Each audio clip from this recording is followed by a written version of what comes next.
생각이 좀 드는데 어제 청와대 김용범 정책실장을 이제 메시지? SNS 글 하나로 블룸버그 통신이 인용 보도를 하면서 증시가 네. 뭐 일파만파 됐습니다. 근데 초반에 김용범 실장 글이 있을 때도 올라갔어요. 그러다가 블룸버그 등 외신 보도가 이어지면서 갑자기 5%까지 추락을 했다가 다시 또 2점 몇 %를 이제 치고 올라가는.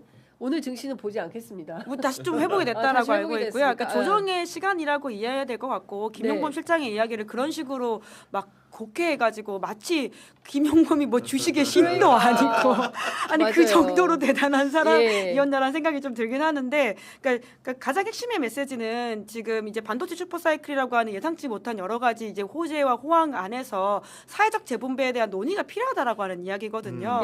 이제 거기에 대한 것들을 마치 이게 뭐 사회주의 선동이라는 식으로 끌고 가면서 선거 운동까지 이어가려고 하는 그 논의에 대해서 우리가 비판을 해야 되는 것이지. 사회주의가 아니라 공산당 나왔어요. 공산당. 저는 두 눈을 저기 다시 진짜 제가 눈과 귀를 의심했는데 공산당 배급제를 얘기를 하는 생산 시설을 국유화해야 되거든요. 이게 지금 사회주의랑 다릅니다. 지금 그러니까 이건 사회주의하고 또 다른 거예요. 그러니까 초과 세수의 문제이거든요. 그러니까요. 근데 굉장히 그것을 교묘하게 바꿔서 초과 이윤이라는 식으로 이야기하는 것도 저는 좀 문제적이라고 생각을 하고요. 하지만 이제 국민들이 워낙 잘 알고 있기 때문에 이제 그런 선동에 쉽게 당하지는 않을 거다라는 생각이 들고 그러니까 원문들 다 찾아보시니까요. 이제 그러니까 지금 좀 조정기이기 때문에 어떤 부분에서는 조정이 필요할 수도 있는데 그거를 마치 이런 이슈가 생겨가지고 됐다라고 말하는 건 좀 너무 선후 관계를 가지고 인과를 설명하고 있다라는 생각이 듭니다. 첫 번째로 그 김용범 화자가 누군지를 좀 알아야 되잖아요. 김용범은 자타공인 시장주의자, 뼛속까지 시장주의자입니다. 앤드 기획재정부에서 고위 관료를 한 사람이에요. 그렇기 때문에 평생 관료 그 사람의 그 전제가 되는 이력 자체가 공산주의나 사회주의랑은 한참 거리가 멀어도 멀어. 왜 그러면 국민 배당 금지를 왜 얘기했냐? 당연히 이분의 이력에서 답이 있는 거예요. 어떤 거냐? 우리나라가 세수 예측이라는 게 늘 틀려요. 기획재정부 관료들이 돈을 걷어가지고 돈을 쓰잖아요. 어떤 데는 세수가 적고 어떤 데는 세수가 많은데 이번에 1분기에 삼성전자, 하이닉스 영업이익을 보니까 초과 세수인 거야. 그럼 우리가 생각하는 쓸 목적은 다 정해놨잖아요. 생각보다 더 많이 쓸 수 있는 거죠. 그 용처에 대해서. 초과 세수에 대해서 고민을 하다 보니까 근본적인 그런 어떻게 보면은 그 의문 지점에 도달한 거예요. 그래서 이번에 고유가지원금이 나오는 거 아닙니까? 그러니까 AI 시대에 이런 식으로 어떻게 보면 양극화된 형태로 산업이라는 게 우리도 보면 주식도 마찬가지잖아요. 가진 자는 많이 올랐지만 실제로 반도체주를 가지지 못한 자들은 잘 헤매고 있는 분들도 많습니다. 그러다 보니까 산업이라는 게 양극화되고 이익의 배분 구조도 양극화된 상황에서 국가 재정의 최고 책임자로서 일을 하고 있고 실제로 기재부에 몸담았던 김용범 실장 시각에서는 이런 부분들을 어떻게 미래적으로 설계해야 될 것인가 이런 논변이라는 것이 우리나라에서 김용범 실장이 처음 얘기한 게 아니에요. 그것도 그렇습니다. 테크노 소셜리즘이라고 해가지고 기술 발전을 사회적으로 어떻게 구조화하고 설계해서 이익을 나눌 것이라는 논쟁이 이미 미국이나 유럽에는 있고 실제로 미국 같은 경우에는 조 바이든 때만 하더라도 반도체 뭐 칩 관련된 그런 법안 같은 거 보면은 이익을 사회와 공유하는 형태로 환원하는 형태로 법안의 구조도 설계가 돼 있어요. 유럽 같은 경우에도 마찬가지입니다. 여러 가지 이익 배분에 대해 가지고 초과 세수를 논하지 않더라도 다양한 담론들이 존재하는 상황이에요. 우리가 지금 초과 세수라는 상황을 마주하다 보니까 김용범이라는 사람이 사회 건전한 상식에 의거해서 정책 집행권자로서 새로운 담론이나 화두를 던진 것뿐입니다. 우리가 당장 삼성의 영업이익을 뺏어올 수도 없는 거고 국가가 예를 들면은 세수도 마음대로 쓸 수 있는 게 아니에요. 그렇지만 이런 얘기들 우리가 건전하게 첫 발을 안 띄워놓으면은 나중에 AI 시대라는 것은 노동 집약적인 산업이 출세하는 게 아니고 자본 집약적이기 때문에 노동자가 늘 소외될 수밖에 없고 그런 국면이 오게 된다면 국가는 어떻게 대비해야 될 것인가? 근본적으로 이재명 대통령이 생각했던 그런 그 예를 들어 기본사회 모델 같은 것들을 우리가 성찰적으로 지금 고민해야 되지 않을까 이런 식의 담론 제기를 한 건데 당장이라도 우리가 삼성의 주머니를 뺏어올 것처럼 접근하면서 공산주의자 빨갱이 운운하는 거는 정말 얼척이 없습니다. 저는 이런 보도를 보면서 외신들이 또 얼마나 비웃을까. 대한민국 진짜 재밌는. 그러니까 저는 어떤 측면에서 이런 걸 가지고 그 외국의 자본이나 주주들이 농간을 부리나라는 생각도 좀 가끔 해요. 왜냐하면 정치 집단이 너무 후지니까 그런 걸 가지고 잠깐 하면 왔다 갔다 하잖아요. 그래서 저는 그런 생각이 좀 들고 두 분께서 잘 설명을 해주셨는데 초과 이윤이 됐든 초과 세수가 생기면 지금 뭐 그 1980년대 3조 호황 수준의 이제 그래프가 지금 막 계속 세간에 돌아다니고 있지 않습니까? 그러면 이걸 어떻게 할 거냐, 어디다가 어떻게 배분을 할 거냐, 이거는 사실은 중앙정부 당국자라면 당연히 고민을 해야 되고 정치의 안 하면은 그게 직무유기인 거예요. 예. 근데 그거 했다고 뭐 난리를 친 건데 저 어제 그 쏟아져 나오는 언론 보도를 보면서 우리 이게 진짜 심각하다. 너무 심각하다라는 생각이 좀 들었습니다. 그러니까 그래도 그 몇몇 저널리스트들이 쓴 칼럼들을 보면 굉장히 오마이뉴스 김종철 기자가 쓴 글을 제가 굉장히 와닿았는데 아주 냉정하게 분석을 했어요. 시장의 반응이 어떻고 또 그리고 실제로 그 정책 당국자인 그리고 고위 당국자인 김용범 정책실장이 이를테면은 노르웨이 모델을 같이 한 게 이게 적절한 거냐에 대한 의문 포인트 같은 거. 그리고 솔직히 말하면 이 기본소득과 관련해 앞으로 이제 기계가 노동을 하면은 무한 생산이 될 거 아니겠습니까?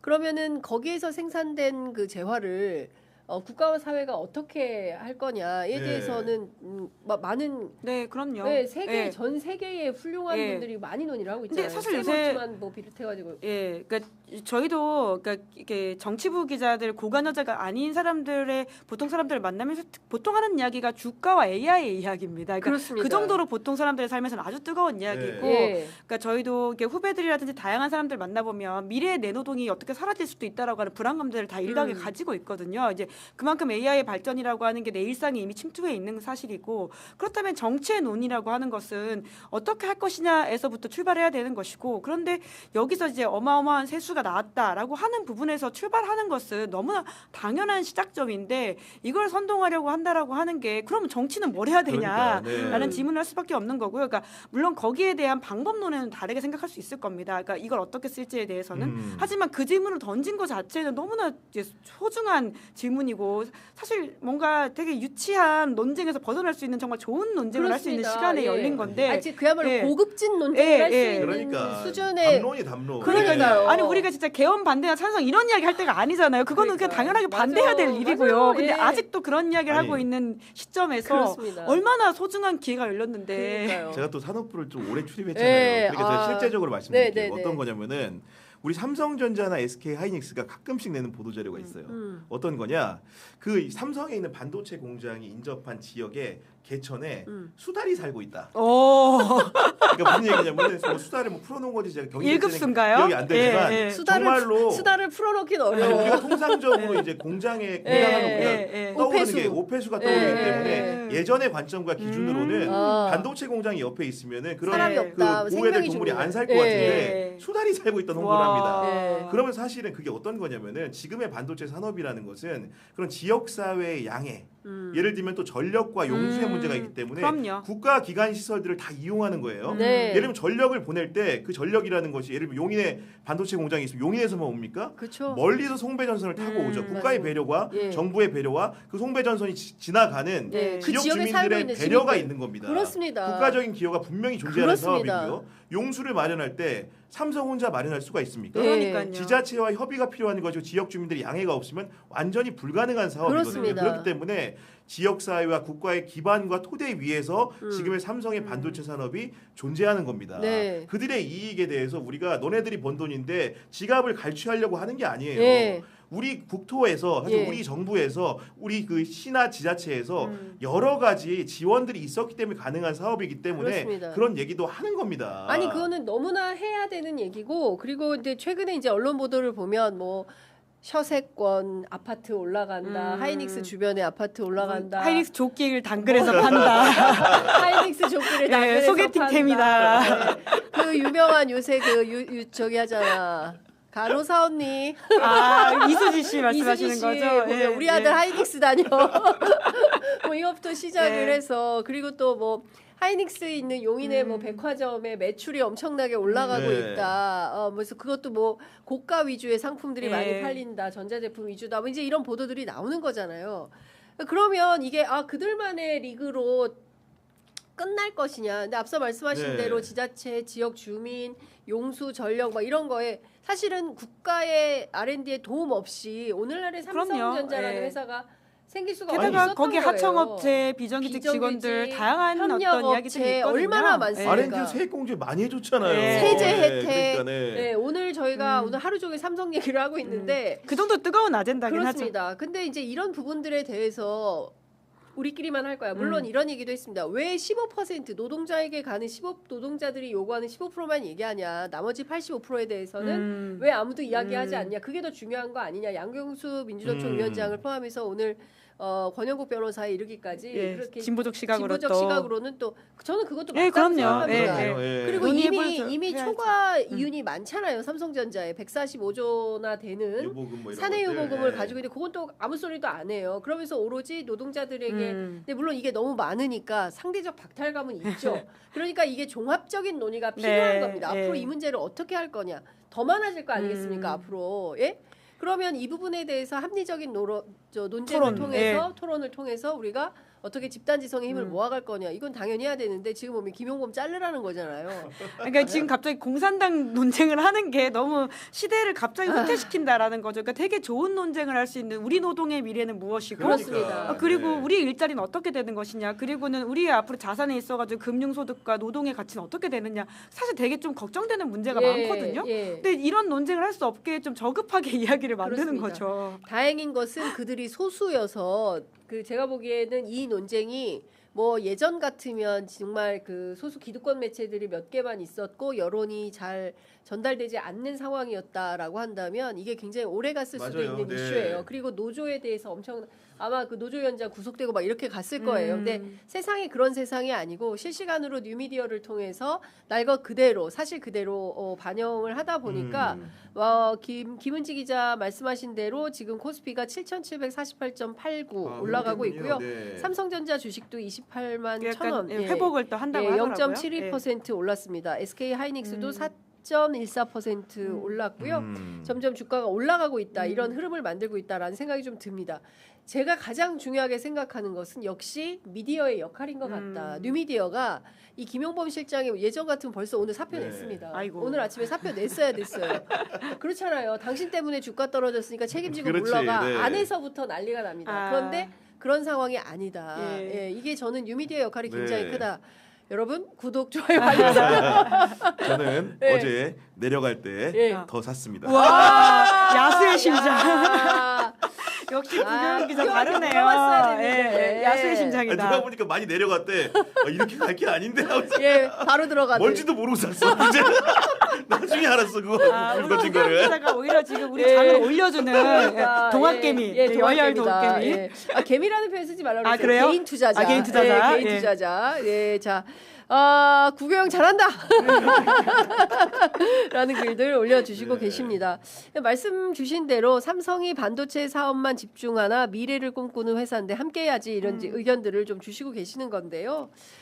저는 그런 측면에서 봐야 된다. 국가와 미래. 우리가 혼자만 잘 살면 무슨 재민겨. 네, 예전에 노래 예. 책 제목이었죠. 아닌가요? 아니요, 우리 선생님. 네, 예. 우리 함석헌 선생님.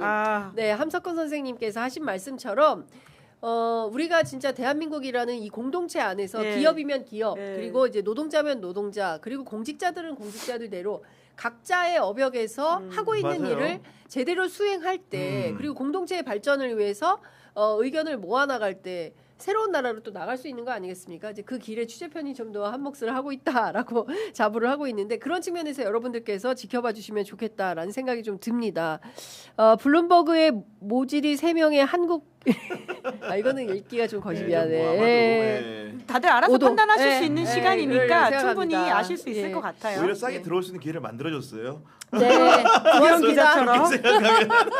좋게 해석하도록 하겠습니다. 네, 자 지니님께서 오늘 말씀 잘 들었습니다라고 정리를 해주셔서 네. 이제는 끝날 때가 된 것 같다라는 네. 생각이 좀 듭니다. 끝으로 이거 하나만 여쭤보겠습니다.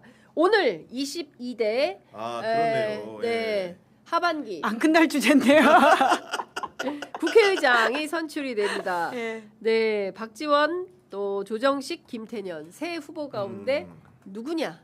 누가 될 것 야, 같습니다. 이거 진짜 예. 어려운 문제죠. 네. 네. 기본적으로 이제 모두가 알듯이 의원들 특히나 초선 의원들 중심으로는 조정식 후보에 대한 지지세가 강렬하다라는 것들을 우리 시청자 여러분들도 너무나 잘 알고 계실 거고 다만 또 이제 그 당원들의 표심 같은 경우에는 그 특별하게 조정식 후보에 대해 쏠림이 없이 또 박지원 후보가 굉장히 선전하는 그런 분위기가 있는 게 여론조사에서도 확인이 되는 건데 저희가 어제 게시판 통해서 투표를 이제 제안을 했고 지금도 투표가 지속되고 있는데 지금 무려 10만 명이 투표를 하셨거든요. 경영 TV에서 했는데 물론 이제 정말로 많은 분들이 하셨는데 10만 명이나 10만 명 그럼 투표했어요. 이건 네. 거의 맞다고 봐요. 아니 근데 10만 이게 명이나 물론 투표했어요. 이제 의원들 투표한 게 아니라 예. 그냥 일반적인 그 예. 시청자나 시민들이 투표한 어떻게 건데 나왔어요? 네. 지금 10만 명 중에 54%가 박지원 후보를 이야. 지지하셨고 예. 39%가 조정식 후보고 예. 8%가 김태년 후보라는 결과가 나왔는데 아마도 여론조사 추이랑 비슷한 형태의 결과물인 것 같아요. 이거는. 예. 근데 다만 이제 의심이라는 것이 너무나 중요하고 권리당원의 투표 역량이라는 것은 30표 이상 정도로 한정이 되기 때문에 예. 정말 의원들이 어떤 그 투표를 하냐 더군다나 이제 선호 투표이기 때문에 예. 박지원 후보 캠프 측 같은 경우에는 결선 투표 가면 이긴다라는 생각을 하는 것 같고 예. 조정식 후보는 단번에 끝내버린다는 생각을 하는 것 그렇기 때문에 네네. 그런 정도의 갈리는 부분이고 김태년 후보도 또 이제 선전할 수 있기 때문에 결과는 지켜봐야 될 것 같습니다. 네, 오 대단합니다. 이야. 경향 TV에서 이게 쉽지 않아요. 그러게요. 예, 되게 저희도 어제 해볼 걸. 아 궁금하네. 취재 편의점 제작진 여러분 부탁드립니다. 이런 거 해야 됩니다. 근데 말이죠. 예. 이걸로 썸네일 했는데 조회수 잘 안 나왔습니다. 네, 야. 근데 진짜 발 빠르고 부지런하게 아이디어가 좋으니까, 근데 10만 명이나 야. 투표를 했다는 건 엄청난 일입니다. 그러니까네. 네, 유튜브 역사상 없는 일인 것 같은데, 야. 10만에. 많이 근데 그 중에 5만 네. 표를 박지원 의원이 가져간 거예요? 54%니까 지금. 네, 대단합니다. 저희 뭐 댓글 보니까 장유성 기자 뭐 뒤에 말할 때 꼭 생각이 서여사님께서 장유석 기자님 생각이 듭니다라는 표현은 좀 아쉬워요. 팩트가 흐려져 들립니다. 명확한 말 마무리를 해주시면 더 저도 좋겠습니다. 말버릇이어가지고 생각이 듭니다. 원래 말을 많이 왜냐면 쓰는데. 왜냐하면 저희가 고소고발 때문에 그런 것도 있어요. 왜냐하면 제가 지금 아시죠 여러분? 네. 박상경 검사가 저를 명예훼손으로 걸어가지고 재판은 1심에서 승소했 2심에서 기각됐습니다. 고생이시네요. 기각됐는데 뭐 항소하겠죠. 아이고. 네, 그럴 거라고 보는데 저희들이 늘 이게 꼬리표처럼 어떤 트집을 잡아서 고소고발이 이제 있어서 그런 말투가 있는데 바꾸도록 하겠습니다. 좀 더 명확하고 명직이란 말 쓰지 말라 그랬어. 어렵다고. 저한테 변소 좀 쓰지 말라고. 대애호 오대애호님께서 아까 저한테 이제 김상욱 의원 이야기만 듣지 말고 울산 상황에 대해서 지도부터 좀 취재하라 이런 이야기 해주셨는데 그거를 안 읽어주셔가지고 계속 쓰시는 것 같아요. 그래서 저도 주시는 말씀 더 좀 열심히 취재해 보도록 하겠습니다. 알겠습니다. 저희가 이렇게 겸손합니다. 네, 겸손한 기자들 열심히 현장을 뛰면서 취재해서 날 것 그대로. 때로는 불편할 수도 있어요. 내가 지지하는 또 내가 생각하는 방향과 다른 이야기가 나와서 불쾌해하셔서 댓글창에서 비판하시는 분들도 계시는데요. 언제든지 환영합니다. 그러나 저희들은 사실만을 전달하는 기자들이라는 점을 다시 한번 또 여러분들께 말씀드리겠습니다. 네. 자, 두 분 너무 말씀 잘 들었습니다. 다음 주에 뵙겠습니다. 네. 오늘 날씨 덥다고 하니까요. 네, 뭐 발라야 되죠? 시원하게. 여러분들 동키 크림에서 만든 여러분들 바디 로션 1+1 기회 놓치지 마시고 이번 기회에 꼭 사서 발라보시기 바랍니다. 향기가 지금까지 나요. 지금 나요? 난 안 나는데. 지금도 나요. 손에서 나는구나. 저는 안 납니다. 안 발랐기 때문에. 저도 이따 발라보도록 하겠습니다. 자, 두 분 고맙습니다. 감사합니다. 감사합니다.